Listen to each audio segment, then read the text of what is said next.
सकाळी उठून नेहमीप्रमाणे गंध वगैरे लावून देवपूजा केली आणि श्री रामचरितमानस वाचायला घेतलं. विवेक उत्पन्न झाल्यावर मोहरूपी भ्रम नाहीसा होतो. अज्ञान नाहीसे झाल्यावर श्री रघुनाथांच्या चरणी प्रेम उत्पन्न होते. नंतर बाहेरची काही कामं उरकून असं जेवण केलं. इकडं लेकीने चष्मा घालून अत्यंत अभ्यासपूर्ण लॉलीपॉप, आईस्क्रीम, पाणीपुरी आणि आंब्याचे शेअर्स घेतले.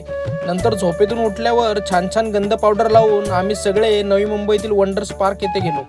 तेथे ताजमहल समोर फोटो काढला आणि आजूबाजूचे मोठमोठे पाळणे खालून बघूनच आमच्या पोटात लय गडबड झाली. म्हणून आम्ही थोडं आंब्याच्या आत जाऊन अशी मज्जा केली आणि पोटातली गडबड थांबल्यावर आम्ही या राईडवर जायचा निर्णय घेतला आणि जिजीला पण सोबत घेऊन गेलो. आणि मित्रांनो, जिजीने शेवटपर्यंत डोळे उघडले नाही बरं का. थोडी भीती वाटली पण मजा आली. नंतर असा फाउंटेन शो बघितला आणि यांना पोटभर पाणीपुरी खाऊ घातली.